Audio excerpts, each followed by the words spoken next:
UK news ಸುದ್ದಿವಾಹಿನಿಗೆ ಸ್ವಾಗತ. ವೀಕ್ಷಕರೇ, ನಾನು MPM ಶಿವಪ್ರಕಾಶ್. ಈ ನಾಡು ಕಂಡ ಅಪರೂಪದ ರಾಜಕಾರಣಿ, ಸಾಂಸ್ಕೃತಿಕ ರಾಜಕಾರಣಿ ಎಂದೇ ಕರೆಯಲ್ಪಡುವ ದಿವಂಗತ MP ಪ್ರಕಾಶರ ವ್ಯಕ್ತಿತ್ವ ಅಪರೂಪವಾದದ್ದು.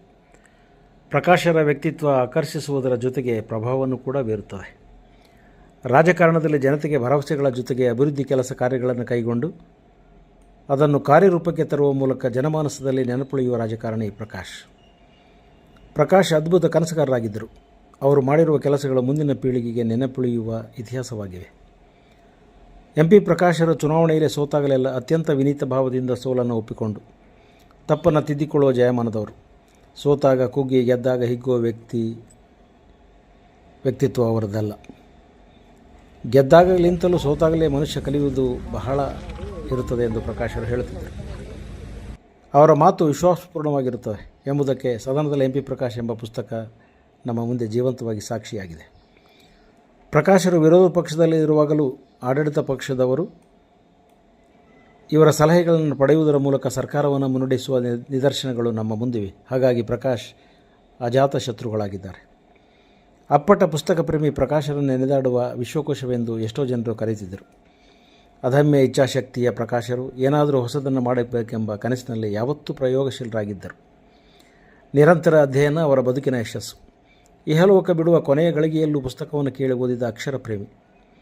ಶೋಷಣೆಯ ವಿರುದ್ಧ ಯಾವತ್ತೂ ಕಿಡಿಕಾರುತ್ತಿದ್ದ ಅವರು ಎಲ್ಲರಿಗೂ ಬದುಕನ್ನು ಕಟ್ಟಿಕೊಳ್ಳುವ ಹಕ್ಕಿದೆ ಎನ್ನುತ್ತಿದ್ದರು. ಪ್ರಕಾಶ್ ಅವರು ನಾಯಕನಾಗಿ, ಓದುಗರಾಗಿ, ಬರಹಗಾರರಾಗಿ, ಹೋರಾಟಗಾರರಾಗಿ, ನಾಟಕಕಾರರಾಗಿ, ರಾಜಕಾರಣಿಯಾಗಿ ಬೆಳೆದು ಬಂದ ಹಾದಿ ಅದ್ಭುತವಾಗಿದೆ.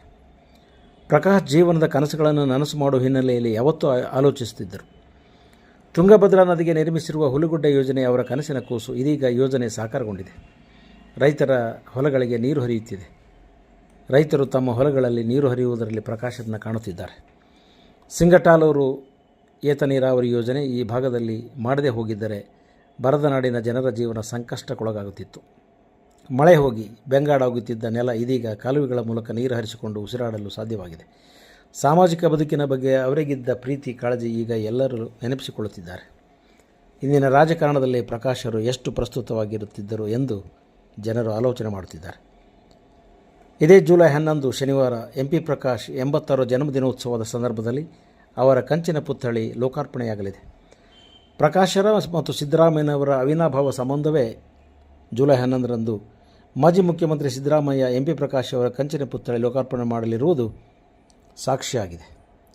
ಬಹಳ ದಿನಗಳ ಕನಸು ನನಸಾಗುತ್ತಿದೆ. ಪ್ರಕಾಶರ ಅಭಿಮಾನಿಗಳು, ಕುಟುಂಬ ವರ್ಗದವರು, ಸಾರ್ವಜನಿಕರು, ಹೂವಿನಡಲಿ ಕ್ಷೇತ್ರದ ಎಲ್ಲ ಜನರು ಪಕ್ಷಾತೀತವಾಗಿ ಕಾರ್ಯಕ್ರಮದಲ್ಲಿ ಭಾಗವಹಿಸಲಿದ್ದಾರೆ.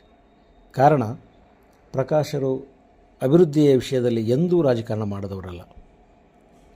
ರಾಜಕಾರಣ ಚುನಾವಣೆಗೆ ಮಾತ್ರ ಸೀಮಿತವಾಗಿರಿಸಿ ಅವರು ಎಲ್ಲ ಸಂದರ್ಭದಲ್ಲಿ ಎಲ್ಲರ ಜೊತೆಗೆ ಜಾತ್ಯತೀತವಾಗಿ, ಪಕ್ಷಾತೀತವಾಗಿ ಬೆರೆಯುವಂಥ ಮನಸ್ಥಿತಿಯ ಪ್ರಕಾಶ್ ಅವರು ಅವರ ಕಂಚಿನ ಪುತ್ಥಳಿ ಲೋಕಾರ್ಪಣೆಗೊಳ್ಳುತ್ತಿರುವುದು ಎಲ್ಲರಿಗೂ ಸಂತಸವನ್ನು